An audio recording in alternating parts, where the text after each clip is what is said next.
Doctor जी बोल रहे हैं मेरे को। जल्दी से जल्दी आपको मदद दिलाई जा सके सरकार से, क्योंकि जो भी काम होगा, जो कर्ज माफ होगा वो भी सरकार करेगी। अगर हमें राहत मिलेगी किसी भी तरीके की तो वो भी सरकार के द्वारा करा जाएगा। लेकिन कोई भी काम करवाने के लिए किसी ना किसी को आगे आना पड़ता है। आज हमारी टीम इसमें काम कर रही है। आप देख रहे हैं जैसे बोर्ड लगा हुआ है निःशुल्क कर्ज मुक्ति केंद्र का। इसमें जो फोटो दिख रहा है वो हमारे गुरुजी श्री श्रीनिवास चौधरी भारती जी का है, जिन्होंने ये अभियान को शुरू किया है। करीब करीब हमको 6 महीने हो गए हैं इस अभियान को, और मैं धन्यवाद देना चाहूँगा गुरुजी श्री श्रीनिवास चौधरी भारती जी का, जो आज लोगों से मिलकर पूरे देश में घूम रहे हैं। पूरे देश में सब लोगों के पास जा जाकर लोगों को जागरूक कर रहे हैं और उनको बता रहे हैं कि हम किस तरीके से इस कर्जे की लड़ाई से लड़ सकते हैं। ठीक है, हम लोग अब इसको करेंगे। धन्यवाद। आपने जो ये कर्ज ले रखा है वो कोई गुनाह नहीं किया है, क्योंकि कर्जदार व्यक्ति आज के समय में हर व्यक्ति कर्जदार है, और बैंक ने हमको कर्ज दिया है तो उनका काम है कि कर्ज देंगे तभी बैंक चलेगा, तो बैंक कैसे चलेगा। कर्जा मुक्ति अभियान जो चल रहा है वो निःशुल्क है, हमें कोई आपसे पैसा नहीं ले जा रहा है, और हमारा पूरा प्रयास रहेगा कि हम आपका कर्जा माफ़ कराएं। फिर भी इसमें 3 चीज़ें हो सकती हैं। पहला, आपका कर्जा माफ़ हो सकता है। दूसरा है कि आपका अमाउंट कम है तो वो आपको बैंक से सेटलमेंट हो जाए, आपको कम पैसा भर सकते हैं। और तीसरा है कि आप अगर, जैसे तो सबकी मंशा होती है कि कम कर्जा भरें, कर्जा किसी का डुबाना नहीं चाहते, लेकिन फिर भी आर्थिक स्थिति जब हमारी खराब हुई कोविड के बाद में, नोटबंदी के बाद में, जीएसटी के बाद में, तो उस स्थिति के बाद में हर व्यक्ति आर्थिक रूप से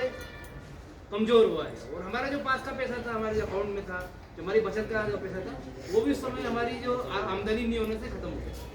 तो उस स्थिति को लेकर फिर हम बैंक से हम समय भी ले सकते हैं कि आप हमें सही से समय दीजिए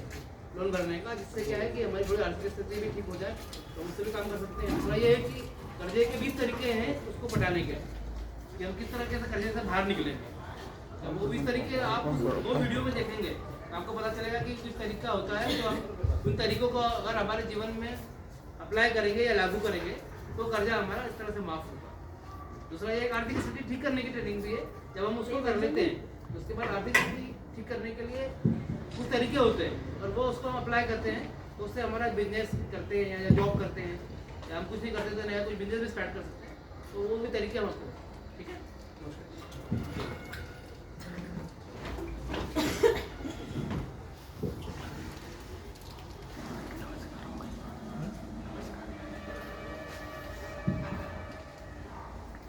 चालू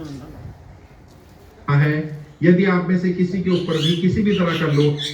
साथियों देश में कर्जा मुक्ति अभियान चल रहा है। यदि आप में से किसी के ऊपर भी किसी भी तरह का लोन है, किसी भी तरह का कर्जा है और वो कर्जा चुका पाने में असमर्थ है, तो वो निःशुल्क कर्जा मुक्ति अभियान में जुड़ सकते हैं। चाहे आपके ऊपर हाउसिंग लोन हो, चाहे आपके ऊपर एजुकेशन लोन हो, चाहे बिजनेस लोन हो, पर्सनल लोन हो, किसी प्राइवेट फाइनेंसर से लिया, किसी साहूकार से लिया, किसी रिश्तेदार से लिया, लेकिन अब आप लोन नहीं चुका पा रहे हैं तो आप निःशुल्क कर्जा मुक्ति अभियान में जुड़ सकते हैं। लोगों का डाटा इकट्ठा करके वित्त मंत्रालय भेजा जा चुका है, जो चाहते हैं कि सरकार उनकी मदद करे, सरकार उनका कर्जा माफ करे। यदि आप में से भी किसी को लगता है कि उसके पास कमाई का कोई साधन नहीं है, उसका व्यापार कम हो गया है, उसकी नौकरी छूट गई है, या किसी भी कारण से उसके पास कमाई का साधन ना होने के कारण वो कर्जा नहीं चुका पा रहा है, निःशुल्क कर्जा मुक्ति अभियान में व्यक्ति जुड़ सकता है। बहुत सारे लोग कर्जे के कारण सुसाइड कर रहे हैं, आत्महत्या कर रहे हैं, गलत कदम उठा रहे हैं। आप सबसे हाथ जोड़कर विनती है, ऐसा कोई गलत कदम मत उठाइए। यदि आपके ऊपर कर्जा हो गया है, आप कर्जा मुक्ति अभियान में जुड़िए। कर्जा मुक्ति अभियान पूरी तरह से निःशुल्क है। आप अपने क्षेत्र में कर्जा मुक्ति केंद्र में जाकर आवेदन कर सकते हैं, आप ऑनलाइन भी आवेदन कर सकते हैं। कर्जा मुक्ति अभियान पूरी तरह से निःशुल्क है। इसमें भी आपको ये बताया गया, हम लोगों ने बात बोली है, इसलिए सुनाया जाता है ताकि आप लोगों को और चीज़ें समझ में आ जाए। ये जो लगा हुआ है ये उन्हीं की आवाज़ है, और इसमें सबसे अच्छी बात ये, हम लोग जो काम कर रहे हैं इसमें कोई किसी जाति धर्म का बंधन नहीं है, कोई किसी समाज का बंधन नहीं है, कोई अमीर गरीब का बंधन नहीं है। इसमें हर व्यक्ति इस अभियान से जुड़ सकता है और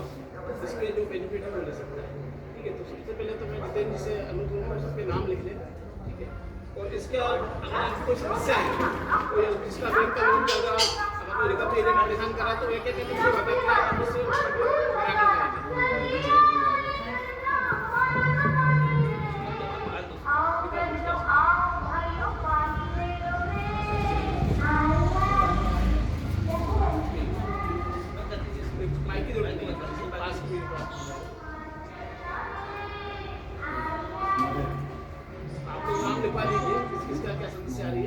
ये बच्चा ही है होने से।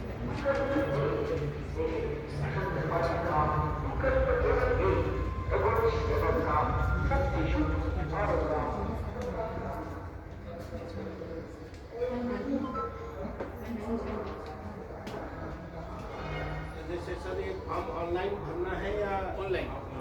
ये तो हम लोगों ने एक सैंपल दिया हुआ है हाँ जी। जो सर ने बोला कि हमने इस पर लिखा भी है और इसमें एक फॉर्म बताया कि किस तरीके से भरनी से 5 डिटेल लिखनी है। आपका नाम, आपका मेल ID, आप कहाँ रहते हैं, यानी कि आपकी लोकसभा जैसे अपन अगर किसी का जिला इंदौर लगता है तो इंदौर लिखेगा, जिसका जिला जहाँ लगता है वो जहाँ लिखेगा। तो ये लिखना है और अपने इनका कंटेक्ट लिखना है, कंटेक्ट की किस्त हम लोग भर पा रहे हैं या नहीं भर पा रहे हैं, और आप लोग जॉब करते हैं या बिजनेस करते हैं वो लिखें। ये 5 चीज़ें लिखना है। और इसके बाद जब फॉर्म आपका चला जाए, फॉर्म भरने के बाद आपको एक रजिस्ट्रेशन नंबर भी दिया जाएगा, वो नंबर आप बैंक में दे सकते हैं या जो आपको पसंद कर रहा है उसको दे सकते हैं। प्लस इस नंबर से ही आपकी फाइल जब भारत सरकार के पास रहेगी तो जब वो फ़ोन करेंगे तो आपको बताना है कि हमारा इस तरीके से कर जाए और आपको वो सारी डिटेल सरकार को बतानी है। अभी सिर्फ फॉर्म भरना, फिर आपसे पूछा जाएगा कि क्या क्या कर जाए, आपको सारे डॉक्यूमेंट तभी दे जाएगा, अभी आपको डॉक्यूमेंट भी नहीं दे जाएगा, सिर्फ आपको डेटा लेके उसको दे जाएगा। अब आपका किसी का हो तो एक बार आप बता देंगे जैसे कोई है तो क्या है क्या नहीं वो बता दीजिए। जैसे सर हमारा मकान बनाने के लिए कर्ज लिया था, ठीक है, हमारा नौकरी चल रहा था, अचानक कंपनी ने दिवाली करके ताला बंद किया। तब से हम लोग ये रोड में बैठ के हम लोग हमारे कर्ज में मकान का किस्सा है उसको भरने के लिए बना। इसमें क्या करें?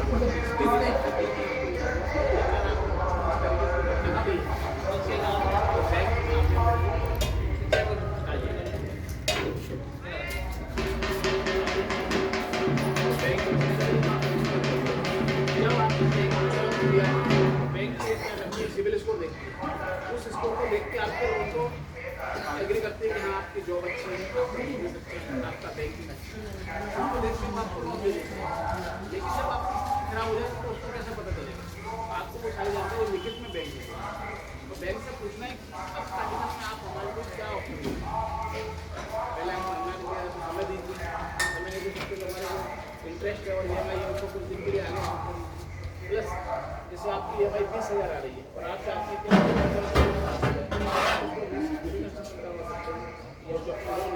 तो चेंज करके मोड चेंज हो जाएगा और आपकी किसी में 10 साल के 15 साल की जाएगी तो आपकी EMI का वो बर्डन कम हो जाएगा। ये बहुत सारे ऑप्शन है जिसमें आप बैंक से आप रिक्वेस्ट करके बैंक अधिकतर नकारती है इस चीज़ को क्योंकि वो बर्डन बढ़ता है। इसलिए हम लोगों ने ऑप्शन और रखा है कि अपना जो आगे से अपना एक नोडल ऑफिसर होता है हर बैंक, आप उससे कंप्लेंट कर सकते हैं कि बैंक हमारे बैंक का अर्निंग कर रही है या नहीं दे रही है, क्योंकि RBI की गाइडलाइन है वो सभी पे लागू होती है, चाहे वो NBFC हो, चाहे प्राइवेट बैंक हो, चाहे सरकारी बैंक, वो सभी पे लागू होती है। लेकिन ये लोग अपनी मनमानी करते हैं। मनमानी क्यों करते हैं उसका भी रीजन है कि हमको उसकी जानकारी नहीं होती। जानकारी के अभाव में ही हमारे साथ जो भी होती है, जो भी हमारे साथ धोखाधड़ी होती है या जो हमारे ऊपर जितना भी गलत काम होते हैं वो सिर्फ जानकारी के अभाव में। हमें इसकी जानकारी होना चाहिए किस तरीके से हमारी बैंक के अधिकार, क्या क्या हम बैंक से ले सकते हैं, क्या क्या बैंक से अधिकार ले सकते हैं, वो सारे अधिकार अगर हम ले लेंगे तो हम बैंक से लड़ सकते हैं। आज अगर हम बात करें विपिन भाई की, हम लोग लड़ रहे हैं बैंक से, उसके अलावा और कोई समस्या आ रही है तो जो अपना जो जिला कलेक्टर आप उनसे मिल सकते हैं, उनके पास सबसे ज़्यादा अधिकार होता है। जैसे जिले का जैसे प्रदेश का अपना मुखिया CM होता है, वैसे जिले का मुखिया अपना कलेक्टर होता है, उसके पास सारे अधिकार होते हैं, चाहे ऑपरेशन का हो चाहे बैंक का हो, सभी पे कंट्रोल करने का अधिकार होता है। आप उनके पास बेझिझक होकर जाइए, वो आपको बाहर बात मिलेंगे। एक बार अगर मुलाकात नहीं हुई है तो आप 2 बार जाइए, उनके पास काम ज़्यादा रहता है, एरिया बड़ा होता है, सब लोगों से मिलना है, सब लोगों को काम करना है, आपको 1-2 बार जाना पड़ेगा। आप उनसे मिलिए, बनाता आप अपनी प्रॉब्लम सामने रखिए, जैसे उनको 2 बार भेजा तब जाकर उनको मुलाकात हुई और उनको लीव भी मिला और उन्होंने डायरेक्ट बैंक मैनेजर को फोन किया, बताया भी कि किस तरीके से आप गलत काम करें, अपना काम नहीं करेंगे, ये जानकारी नहीं देगी तो आपको जानकारी बैंक को देना है वगैरह दिया होगा या वगैरह आया होगा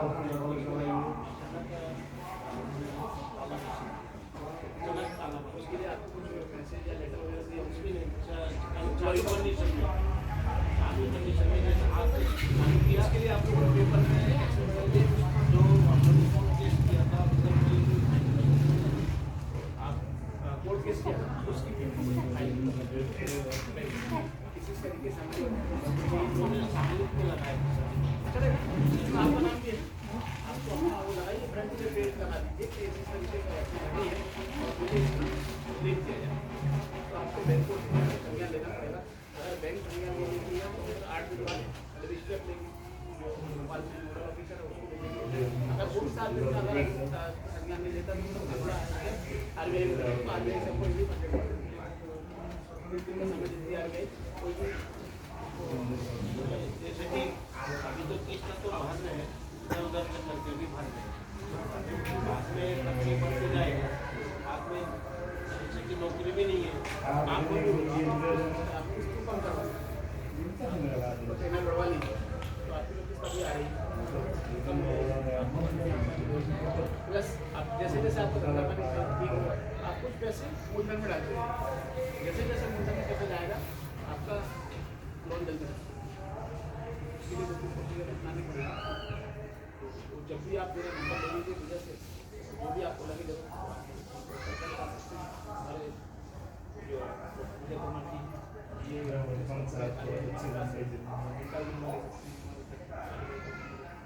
तो कोई ना कोई आपको मदद कीजिए हमेशा दिवालिया हुई है उसकी कोई न्यूज़ भी आई है ना पेपर में भी नहीं है हाँ न्यूज में सर अभी और हर महीना में 2 बार आप उनको ड्यू बढ़ाते रहता है एसी बढ़ाते रहते हैं वो जो न्यूज तो पहले आए उसकी कटिंग जो है वो निकाल के रखिए उसके बाद आप जो आवेदन करेंगे तो आपने जो सब लोगों ने मिलकर जो लगाया है केस उसकी कॉपी दिवालिया का कॉपी रखेंगे फिर आवेदन आप करेंगे तो ज़्यादा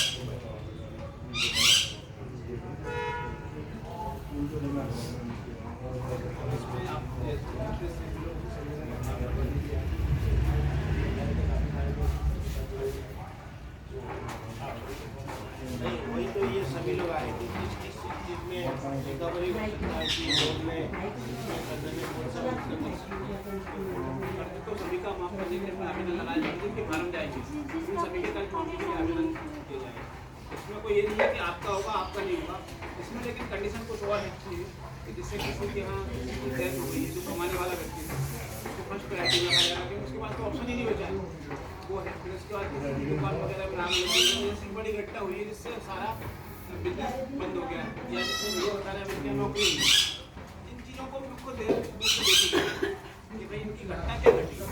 फिर आप देखेंगे कि अगर आप इसको कर रहे हैं कभी महीने बढ़ते हैं सेकेंड नहीं समझ आएगी ऐसा करके सभी स्टेप को एक एक करके स्कूल के लिए और छांट के बैठ करेंगे कि भाई सबसे पहले किसकी समस्या है और जैसे बोलते हैं ना कि सबसे ज़्यादा पे गए जाएंगे उसको जल्दी रिलीज मिले ऐसे ही करके सबका साथ ऐसे काम होगा सभी का इसमें समय भले थोड़ा लग सकता है क्योंकि अब इन लोगों को 6 महीने हो गए और अब इनको 2.5 लाख से ज़्यादा फॉर्म होंगे इस मंत्रालय भेज चुके और अब हमारा अगला स्टेप है प्रधानमंत्री कार्यालय में बात चल रही है प्रधानमंत्री कार्यालय के बाद हम लोग सुप्रीम कोर्ट भी जाएंगे इसके अलावा अगर आपको कोई लीगल मदद की जरूरत पड़ती है एज एडवोकेट आप सलाह ले सकते हैं ये सारी चीज़ें विश्व उसका पैसा भी लोग नहीं ले रहे उनका ये प्रक्रिया पूरी सरकारी है सरकारी कोई भी काम होता है एकदम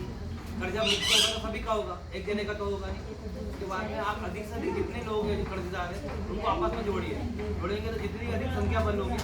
उतने अधिक लोगों को कर्जदार होने से सरकार पर प्रेशर पड़ेगा। मोदी जी से को संज्ञान में आया है वो इस बात पर उन्होंने संज्ञान लिया है कि जनता ज़्यादा परेशान है और ये पहला ऐसा मुद्दा है जो किसी भारत की सरकार ने किसी दल ने इस पर कभी तक कोई काम नहीं किया है। जो हमारे गुरु जी श्री श्रीनिवास चौधरी भारतीय जी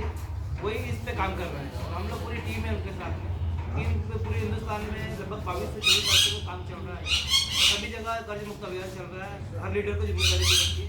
कि जो भी व्यक्ति कर्जदार है वो एक दूसरे से जुड़े और जैसे आपको कोई भी एजेंट आता है तो आपस में मिलजुल के उसका सामना करें। बाकी जो तरीके आपको अभी ने बताया उन तरीके में आप उनको अप्लाई करें। जैसे आपको कोई भी समस्या आ रही है नोटिस देना है या कुछ बात करनी है तो हमको बराबरी बात मुँह से बात नहीं कर रही है क्योंकि कोई भी काम मुँह से नहीं होता है।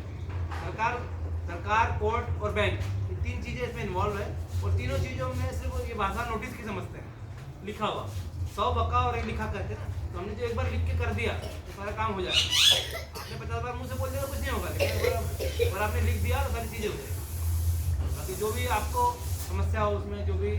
सरकारी का बैंक का लोन हो, प्राइवेट बैंक का लोन हो, बैंक वाले परेशान कर रहे हैं तो उनको नोटिस देना है या क्या करना है, आपके पास कोई नोटिस आया है तो अपने पास वकील साहब है, वो आपको पूरी अच्छे से जानकारी देंगे क्या करना है,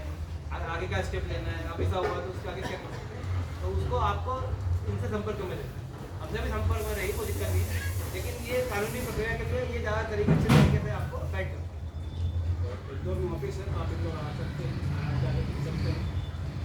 अभी आपको कोई बैंक वाला आता है, कोई कर्मचारी आता है, अगर आपको बताता है तो उस तरीके से आके पूछ सकता है। ये उसके पास है कि वो आपके पास आएगा, कोई कुछ मांगने आएगा, उसका काम है। लेकिन वो आके गाली गलौज नहीं कर सकता, आपको चंपा नहीं रखता, आपके घर में उसकी ड्यूटी रखता। उसके टाइम भी डिसाइडेड किया हुआ है, सुबह 9 बजे से लेकर शाम को 7 बजे तक के बीच में ही आ सकता है। वो 7 बजे के बाद आपके घर में अगर आ रहा है तो वो कानूनी के प्रक्रिया से गलत है, उसके लिए तो हम कार्रवाई भी कर सकते हैं। ये सारी चीज़ें हम सबको जानकारी होना चाहिए। ये जानकारी कब मिलेगी जब हम एक दूसरे से जुड़ेंगे, एक दूसरे से बात करेंगे, ये तभी हम एक दूसरे की मदद भी कर पाएंगे। और ये सारी जानकारी सिनेमा जुड़ी भारतीय सर है, इनका फेसबुक पे पेज भी है, यूट्यूब पे भी है, तो उसमें आप वीडियो डालते रहते हैं समय समय पे कि कौन सी प्रॉब्लम में किस तरीके से हमको हैंडल करना है, किस तरीके से बात करना है, आपके पास एजेंट बदतमीजी कर रहा है तो उसको क्या जवाब देना है, उसमें आपको क्या क्या मांगना है, क्या आइडेंटिटी कार्ड मांगना है, जैसे DRA का सर्टिफिकेट मांगना है, सारी चीज़ें वो इस तरह से करेगा। तो आप उस बताए हुए तरीकों को अपनाएंगे तो आपको ऐसे भी कोई दिक्कत नहीं आएगी। और सबसे पहली बात, आपको एक साथ आप इतने सारे तो यूनिटी से रहना है, किसी को भी परेशान करेगा जैसे आपको परेशान करा किसी ने, आप सब भी आ जाओगे भैया आप कैसे परेशान करेंगे। एकता में संगठन में शक्ति है, एक व्यक्ति को चमका लेगा, अगर आप 50 लोग होंगे तो आपको नहीं चमका पाएगा। आपके पास एक व्यक्ति को कोई समस्या है तो सभी मिलकर उसको हल करो, बाकी सभी को बोलो। अगर आपको कोई आता है तो आप डायरेक्ट फोन लगाइए, सभी फोन लगाइए, कंटिन्यू चालू है। आप फोन लगा